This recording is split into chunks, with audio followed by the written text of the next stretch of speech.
ወይዘሮ ብርቅዬ እንግዲህ ከዚህ በፊት ከኒናዬ ጋር አምባጓሮ ፈጥረው ነበረ። ብዙ ነገር ደርሰው ነበር። ግን ኒናዬና ብርቅዬ አብረው አሁን እጅና ጓንት ሆነዋል። የሚያሳዝነው ነገር በዛብህና እነ ኪራን ሁሉ አነካክታቸዋለች። ግን በመጨረሻ ብርቅዬና ኒናዬ አንድ ሆነዋል። ደግሞ የሚገርመው ነገር አብረው እየጠጡ ነው። ብርቅዬ እንግዲህ ለብቻው ወደ ከተማ ሄዳ ለመጠጣት አይመቻትም ብዙ ጊዜ።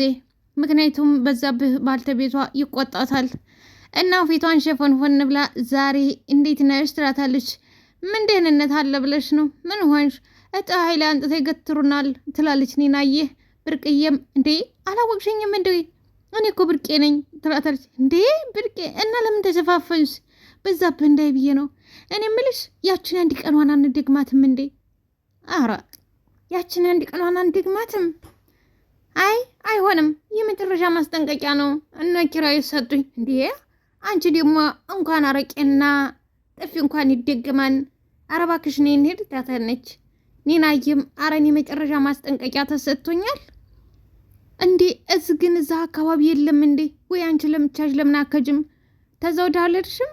አዎ አልሄድኩም፣ በዛብህ አግኝቶ መለሰኝ። እንኳን አረቄና ጥፊ የሚደገማን እባክሽ ነይ እንሂድና ዛሬ እንቅመሳት ትላለች ብርቄ።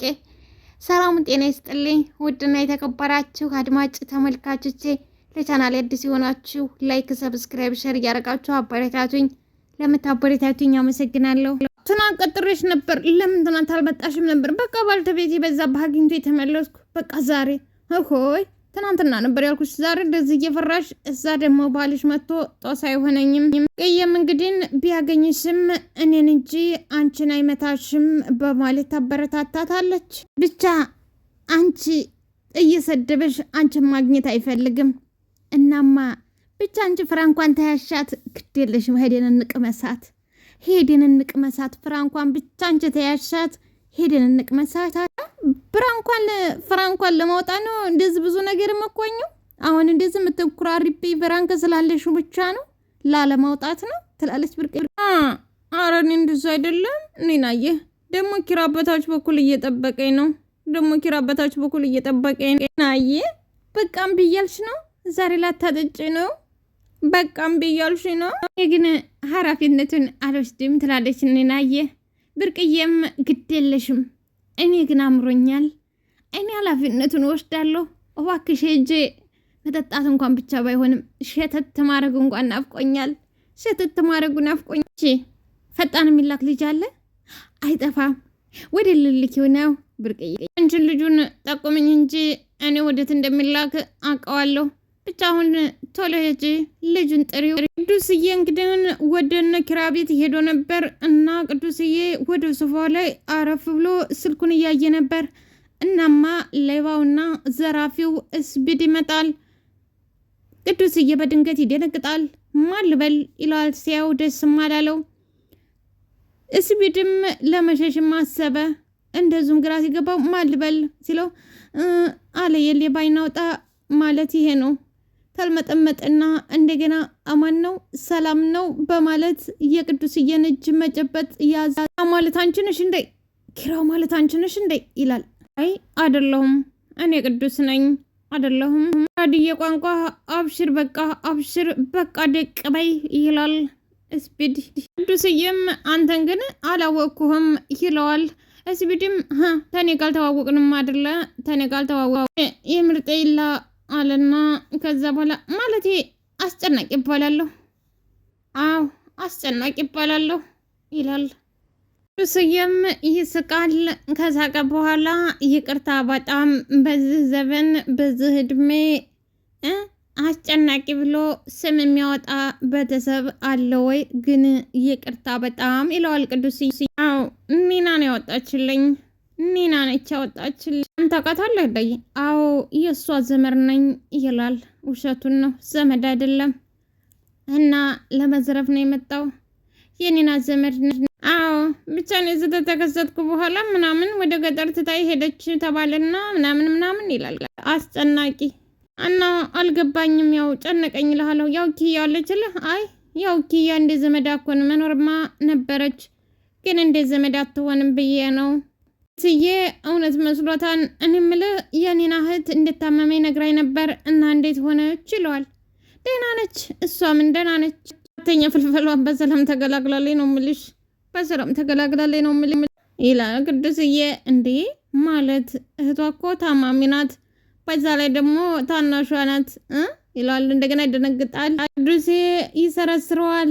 እንግዲህ አርፎማ ወይ አልተቀመጠ ምናምን ይላል፣ ይቃዣል። ምክንያቱም እግር ምጅም የለውምና ማለት ነው። ውል የሌለው ማለት ይሄ ነው። ወይንም አላቅም ማለት ደስ የሚል ነገር ነው። አስጨናቂ ወይንም ስቢድ ግን ደህና ነች ምናምን እያለ እየተወዘጋገበ ነው። እንግዲህ አስጠሉና አስቀያሚው ስቢድ ቅዱስዬን አንቺ እያለ ነው የሚያወራው። ማንኛውም አንቺ እንዳይደብርሽ ፏበይ ተጫዋች ብልጭ በይ እንዳይደብርሽ እኔ መለሳለሁ ምርጠዬ ምናምን አለ ስቢድ። እንግዲህ እብዶዬ ስቢድ ሌባውስ ኪራ ኪያ እየመጣች ታስጨናቂ ጋር ተዋወቃችሁ? አዎ ይሁን ደንባራ ነገር ነው ይላል ቅዱስዬ። ኧረ መስሎ ነው ይሄኛው አይናውጣ ነው ትላለች ኪያ። ያየ ናቲ ምነው ጠፋ ትላለች።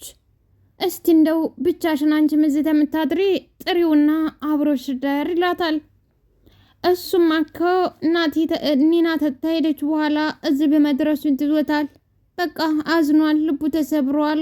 እንኳን እዚህ ሊመጣ ከቤትም በወጣ ይላል ቅዱስዬ። ነው መሆነ ትላለች ኪያዬ።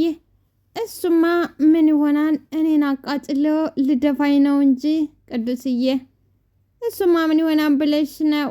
እኔን አቃጥሎ ልደፋኝ ነው። አቶ አየሌውና ሰንዬ ይገናኛሉ። አለምዬና መሩዬ ሰላም እንደፈጠሩ ታውቂያለሽ? አዎ አውቃለሁ። ማሽን በዚህ ነገር ደስተኛ ነሽ አይደል? ደስተኛ ነሽ? አዎ በደንብ ደስተኛ ነኝ እንጂ አለምዬ እንደፍሬ እንዳልጠይቃት ፈራሁ። ምሩንም እንዳልጠይቃት ትንሽ ተሳቀቅኩ። በቃ ግራ ገብቶኝ እንደ ውስጥ አንቺን ልጠይቅሽ ብዬ ነው። እንዴ ምንድነው ያስጨነቀው ጋሼ? ምንድነው ያስጨነቀው? በመሃላቸው ያን ያህል ውጣ ውረድ ያን ያህል ጉድ እንዳልተፈጠረ እኔን ከቤት እስከወጣ እስከ ማስወጣት ድረስ የደረሰ እንደዚሁም ደግሞ ናሆሜንም እስከ መካድ ደርሳ ነበረ አለምዬ። እና ብቻ ምን ልንገርሽ በጣም ከባድ የሚባል ጊዜ ነበር ያሳለፍነው። ትዳሬንም ልበትን ነበረ እና ያ ሁሉ ነገር ያ ሁሉ ውጣ ውረድ አልፎ ዛሬ ላይ ምንም ነገር ሳይደረግ ምንም ነገር ሳይታወቅ በድንገት አንቺ ትብሽ አንተ ትብሽ የሚባል ነገር ሳይ ግራ ገባኝ። የእውነት እንዳልጠየቃትም ፈራኋት። ምሩዬንም እንዳልጠየቃት ተሳቀኩ። ግን ግራ ገብቶኛል። የእውነት ነው ወይንስ ሌላ አጀንዳ ይዛ ነው? መጀመሪያ ጋሼ ምሩ አለምዬም በጣም ነው የምትወዳት አውቃለሁ። ምሩዬ ሰው ትወዳለች፣ ጎበዝ ነች፣ ታማኝ ነች፣ የዋህ ነች፣ ይቅር የሚል ልብ አላት። ግን ትንሽ ውዝግብ ተፈጥሮ ነበረ። እናም በዛ ተከፍታ ነበር። ለእንደዛ ነው እንጂ ምሩን አውቃት ነው። ግን ይቅርታ በጣም ለምናገራችሁ ነገሮች ይቅርታ በጣም ግን በዚህ ልክ መሆኑ ጥሩ አይደለም ትላለች ሰንዬ። በዚህ ልክ መሆኑ ጥሩ አይደለም። አቶ አያሌውም አዎ ልክ ነሽ የኔ ልጅ አልተሳሳትሽም። ለዛ ነው የኔ ልጅ እንደው እንዳለችው አለምዬ አስመረመራት ይሆን? ማንን? ምሩን እኮ ለማስመርመር ናሆሜ ያስፈልጋል። አዎ ለካም ናሆሜም ያስፈልጋል። ማንን ነው የምታስመረምረው? ልጁን ልጁ የልጅ መሆኑን አስመርምሬ በናሙና ካላረጋገጥኩ አልቀበልም ብላ እኮ ነው ያን ሁሉ አምባጓሮ እየፈጠረችው ይላል አቶ አያሌው። ያ ሁሉ ዝግብ፣ ያ ሁሉ መከራ፣ ያ ሁሉ ስቃይ ሳሳልፍ የከረምኩት እስከ ልጄ ናሆም ድረስ መከራውን እያየው አለምዬ አስመርምረን በናሙና ወይንም በሐኪሞች እየተረጋገጠ ካልሆነ የናሆሜ ልጅ አይደለም። ምክንያቱም ናሆሜን ጥላው ሄዳ ተዛ ስትመለስ ነው እያረገዘችው። በሌላ በኩል ደግሞ ናሆሜ ማስረገዝ እንደማይችልና መሃን እንደሆነ ተናግሯል። አንዴ ጋሼ ናሆሜ እኮ መሀነኛ ያለው እሷን እንዳያጣት እና አለምዬን ለማሳመን ስለፈለገ ብቻ ነው እንጂ ናሆሜ ውሸቱን ነው፣ መሀን አይደለም። ቢሆንም እኮ አለምዬ አላመነችም። ምሩ ሄዳ ተመልሳ ስትመጣ አረገዝኩ ስትል ከሌላ ይዛ መጣች። ለዚህም ታልተመረመረ ቸክ ታልተደረገ አልቀበልም ብላ ነው ያ ሁሉ አምባጓሮ የተፈጠረው ይላል አቶ አያሌው። አቶ ተሰማ እንግዲህ ብርቅዬ መንገድ ላይ ጎንበስ ብላ ነበር። አቶ ተሰማዬ ብርቅዬ ተሰማን አላየችውም። አንድ ጊዜ ዳለው አንቸብ አደረጋት። ብርቅዬም ወይ በማለት ተፈናጠረች። አሁን ደግ ነው እንደዚህ ማድረጉ ትላለች ብርቅዬ። እንዴ ይህን የመሰለ ዳሌ ሰው መንገድ ላይ ይዞ መቆም አንቺስ ምን ደግ ነው ብለሽ ነው ይላል አቶ በዛብህ። አቶ ተሰማዬ ነው እንግዲህ በዛብህ ሳይሆን በዛብህ ባሏ ነው። አቶ ተሰማዬ ነው የብርቅዬ እንዳለ አንድ ቸብ አደረገው።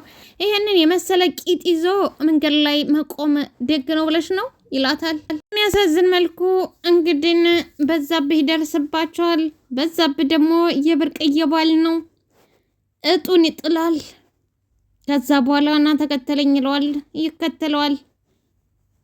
አቶ ተሰማዬ የአቶ በዛብህን ሚስት ብርቅነሽን እየጀነጀነን ነው። ብርቅነሽም አፏም ቂጧም ይስቃል። ብርቅዬ እንግዲህ አረቄ ትወዳለች። አቶ ተሰማዬም የብርቅዬ ዳለ ቸብ ታረገ በኋላ ከመስኩ ላይ ይግዟት ከጎን ሸጥ አርጓታል። እና ብርቅ ሰውም ታሽካካለች። ተሰማዬም ያሽካካል። እሱን ባክሽ እሱ በረሃው ተመልሶ ሲሄድ በየት የንሸጥና ከተማ አብረን እንገባለን። ከዛ በኋላማ ብርቅነሽ ምኑ ልንገርሽ፣ አረቄው ነው ውስኪው ነው ወይኑ ነው፣ የፈለግሽውን ትጠጫለሽ፣ የፈለግሽውን ትበያለሽ፣ ትለብሻለሽ። እሱ ከተማ ሲንከረፈፍ ብርቅዬ የኔ ብርቅነሽ ይላል አቶ ተሰማ። እንደው አፌ ቁርጥ ይበልልኝ፣ እንደው እውነት በሆነልኝማ ስለቴ በሰመረ ብርቅነሽ፣ እንደው ስለቴ በሰመረ እውነት በሆነልኝ ስለቴን አስገባ ነበረ። አዎ ስለት አስገባ ነበረ። እሱን ሰው በምን ቀን እንዳገኘሁት በምን ቀን እንዳገናኝ ፈጣሪ ራሱ ግራ ገብቶኛል። እናማ ከዛ አውጥቶ ከተማ አስገብቶ እንደዚህ ቢያደርገኝማ ስለቴን ነው ማስገባው። እንግዲህ ወይዘሮ ብርቅዬ ከተሰማየ ጋር የሆዷን ስትተጫወት ኒና ጨብራሪ ታያታለች። እንዴ ይቺ ብርቅ አይደለች እንዴ? ያቶ በዛብህ ሚስት አይደለች እንዴ? በማለት በስልክ ትቀርጻታለች። ኒናዬ በያዘችው ስልክ መቀረጥ ያዘች። አይ ኒናዬ ወሬ ያመልጥሽም መቼም የዜና አውታር ብዬሻለሁ ትላለች። ራሷን ታሞግሳለች ኒናዬ። ምክንያቱም ኒና ወሬ ትወዳለች።